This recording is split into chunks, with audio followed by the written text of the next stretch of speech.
وسلم کہ لئن کنت کما قلت، اگر تم ایسے ہی ہو جیسا کہ تم کہہ رہے ہو، فکأنما تصفہم الملّ، تو تم اس کے منہ کے اندر راکھ ڈال رہے ہو، اور اگر تم ایسا کرتے رہو گے تو اللہ تعالیٰ کی طرف سے ایک فرشتہ ہمیشہ تمہارے لیے مددگار ہوگا۔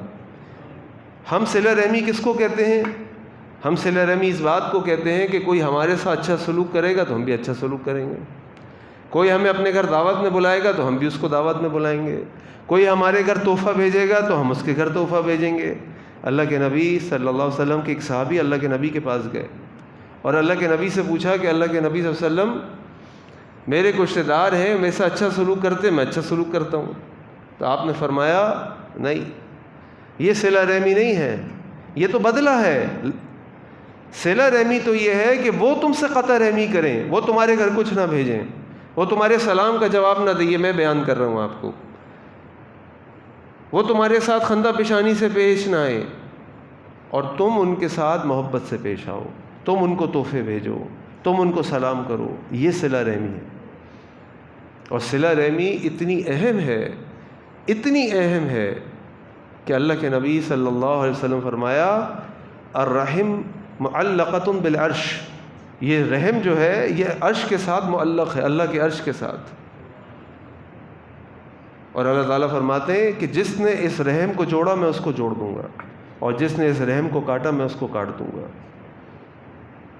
صلہ رحمی یہ نہیں ہے کہ جو آپ کے ساتھ محبت سے پیش آئے آپ محبت سے پیش آئیں، اور یہ ہم سب کے ساتھ معاملات ہیں۔ ہمارے سارے رشتہ دار فرشتے نہیں ہیں، ہمارے سارے رشتہ دار بڑے اچھے اخلاق والے مومن نہیں ہیں، ان میں کچھ چھیڑخانی کرنے والے بھی ہیں، ان میں کچھ شرارتی بھی ہیں، ان میں کچھ جھگڑے کرانے والے بھی ہیں، لیکن ہم یہ کہیں کہ بھائی ہم کیا کریں، تم نہیں کرتے ہم بھی نہیں کرتے، نہیں۔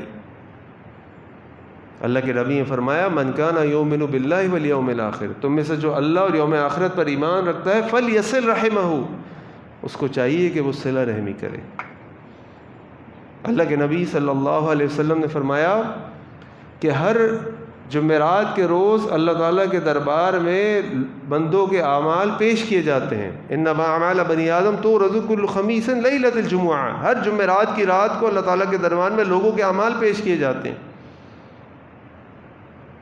یعنی ہم یہ جو اعمال کر رہے ہیں جمعے میں خطبے سے پہلے موجود ہیں، کوئی مسجد بنوا رہا ہے، کوئی مدرسے میں کوئی فنڈ دے رہا ہے، کوئی لوگوں کو کھانے کھلا رہا ہے، کوئی ویلفیئر چلا رہا ہے، کوئی کسی بھی طریقے سے دین کی خدمت کر رہا ہے، اللہ سے اجر کی امید کے ساتھ خرچ کر رہا ہے۔ آج کل تو عمرے اور حج کے موقع نہیں ہے، حج اور عمرے کر رہا ہے، لیکن ساتھ ساتھ اس نے اپنے رشتہ داروں کے ساتھ قطع رحمی بھی کی ہوئی ہے۔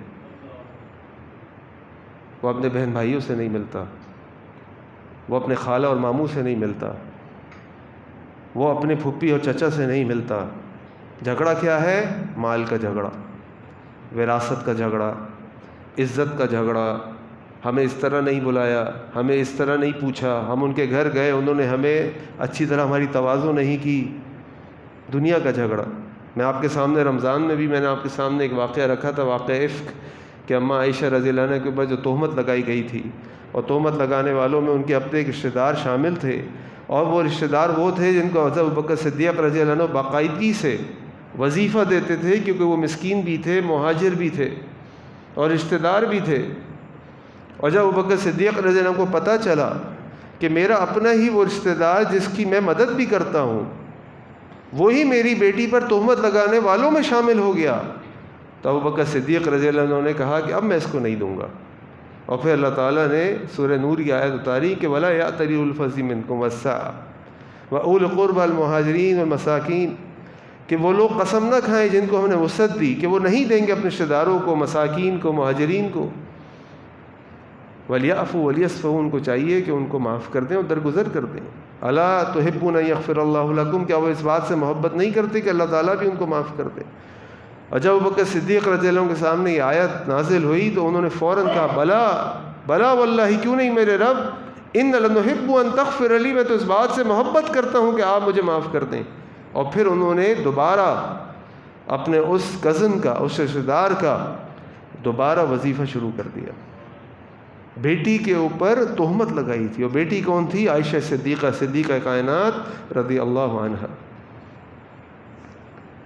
اللہ کے نبی فرما رہے ہیں ان اعمال بنی آدم تعرض کل خمیس لیلۃ الجمعہ فلا یقبل عمل قاطع، قطع رحمی کرنے والے کے اعمال قبول نہیں کیے جائیں گے۔ اب ہم کتنی نیکیاں کر لیں، کتنے ہی اجر و ثواب کے کام کر لیں، لیکن اگر ہم نے قطع رحمی کی ہوئی ہے اپنے رشتہ داروں کے ساتھ تو اللہ کی بارگاہ میں یہ اعمال قبول نہیں ہوں گے، روک دی جائیں گے۔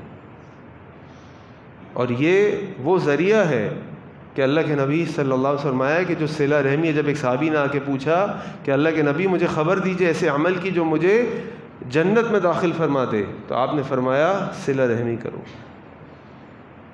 اور کہا کہ ایسے اعمال کی خبر دیجئے کہ جو مجھے جہنم سے دور کر دے، تو آپ نے شرک کے بعد بتایا قطع رحمی سے بچو ورنہ قطع رحمی جہنم میں داخل کر دے گی۔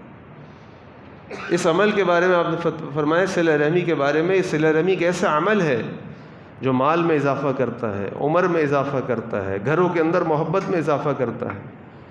آج پریشان ہو کر لوگ آ کے کہتے ہیں جی مولوی صاحب دعا کیجئے، بہت پریشان ہے، کاروبار نہیں چل رہا، نوکری نہیں مل رہی، مشکلات میں مشکلات ہیں، اخراجات بڑھتے جا رہے ہیں، آمدنی کم ہے۔ تو میں تو سب سے پہلا سوال ان سے کرتا ہوں کہ بھائی یہ بتاؤ کہ ساری عقیدے اور عبادات کے بعد سود میں تو تم ملوث نہیں ہو؟ نہیں جی میں سود میں نہیں ہوں۔ اچھا یہ بتاؤ کہ کہیں قطع رحمی کا معاملہ تو نہیں ہے؟ اور وہاں آ کے اکثر لوگ چپ ہو جاتے ہیں، اور یہ حقیقت ہے۔ ہم اگر اپنے اعمال کی قبولیت چاہتے ہیں تو اپنے ان رشتہ داروں سے بھی جو ہم سے برے طریقے سے ملتے ہیں، جو ہماری اچھائی کا جواب اچھائی سے نہیں دیتے، جو ہمارے سلام کا جواب نہیں دیتے، ہمیں اپنے اعمال کی قبولیت کے لیے ان کے ساتھ صلہ رحمی کرنی ہوگی، کیونکہ یہ وہ عمل ہے جو اللہ تعالیٰ کو انتہائی پسند ہے۔ تیسرا عمل جس کے ذریعے سے انسان کا رزق بڑھتا ہے وہ ہے استغفار۔ امام حسن بصری رحمہ اللہ علیہ کے پاس ایک شخص آیا اور آ کے کہا کہ امام صاحب بارش نہیں ہو رہی، قحط پڑا ہے، آپ نے فرمایا استغفار کرو۔ ایک شخص آیا، اس نے کہا کہ امام صاحب اولاد نہیں ہو رہی، آپ نے کہا استغفار کرو۔ اسی طرح اور ایک دو افراد آئے، آ کے انہوں نے اپنے مسائل بیان کیے اور سب کو آپ نے ایک ہی جواب دیا، استغفار کرو۔ وہاں پہ ایک شاگرد بیٹھے تھے، انہوں نے کہا امام صاحب ہر مرض کی ایک ہی دوا، یہ کیسے؟ اور پھر آپ نے سورہ نوح کی آیات تلاوت فرمائی، فَقُلْتُ اسْتَغْفِرُوا رَبَّكُمْ إِنَّهُ كَانَ غَفَّارًا، کہ استغفار کرو، بے شک اللہ تعالیٰ خوب معاف کرنے والا ہے۔ یُرْسِلِ السَّمَاءَ عَلَيْكُمْ مِدْرَارًا، وہ آسمانوں سے تم پر مستقل مسلسل بارش برسائے گا۔ وَيُمْدِدْكُمْ بِأَمْوَالٍ وَبَنِينَ، اور تمہاری مدد کرے گا مال کے ساتھ، اولاد کے ساتھ۔ وَيَجْعَلْ لَكُمْ أَنْهَارًا وَيَجْعَلْ، اور تمہارے لیے نہروں کو جاری کر دے گا، تمہارے لیے باغات بنا دے گا۔ استغفار کے اندر اللہ تعالیٰ کی طرف سے رزق کی فراوانی ہے، مسائل کو دور کرنا ہے۔ لیکن آج ہمارا مسئلہ کیا ہے؟ آج ہمارا مسئلہ یہ ہے کہ اپنے علاوہ ہم سب کو گنہگار سمجھتے ہیں، اپنے گناہوں کے علاوہ سب کے گناہ ہم کو نظر آتے ہیں۔ ہمیں لوگوں کی داڑھی نظر نہیں آتی، لیکن داڑھی میں تنکا نظر آتا ہے۔ اللہ کے نبی صلی اللہ علیہ وسلم کے صحابی حضرت عبداللہ بن مسعود رضی اللہ عنہ کا ایک قول ہمیں صحیح بخاری میں ملتا ہے، فرماتے ہیں ان المؤمن یری ذنوبہ، بے شک مومن اپنے گناہوں کو اس طرح دیکھتا ہے کأنہ قاعد تحت جبال، کہ جیسے وہ ایک پہاڑ کے نیچے کھڑا ہوا ہے، ان یقع علیہ، اور پہاڑ ابھی اس کے اوپر گر پڑے گا۔ اگر میں آپ پہاڑ کے نیچے کھڑے ہوں، پتہ ہے پہاڑ ہل رہا ہے، تو ہم کیا کریں گے؟ کھڑے رہیں گے؟ بھاگ جائیں گے؟ ایک کیسا اندیشہ ہوگا کہ ہم ہل بھی نہیں سکتے، پہاڑ ہمارے اوپر کبھی بھی آ جائے گا۔ اور آگے آپ فرماتے ہیں وَإِنَّ الْمُنَافِقَ یری ذُنُوبَهُ، اور ایک منافق، ایک فاجر اپنے گناہوں کو اس طرح دیکھتا ہے كَذُبَابٍ، کہ ایک مکھی مر علی آنفیہ، جو اس کی ناک کے اوپر بیٹھی ہوئی ہے اور اس مکھی کو یوں ہلا دیتا ہے۔ آج ہماری کیفیت کیا ہے؟ آج گناہ کرتے وقت ہم سوچتے ہیں کہ اللہ تعالیٰ ہم سے ناراض ہو گیا، کہیں اسی موقع کے اوپر ہماری موت آ گئی تو ہم کہاں جائیں گے؟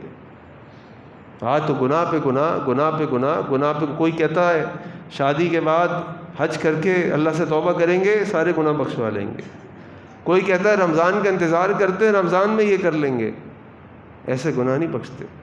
ہمیں کیا معلوم کہ ہماری موت کس وقت آ جائے گی، کس لمحے ہم ختم ہو جائیں گے، کس لمحے اللہ تعالیٰ کی طرف سے بلاوا آ جائے گا۔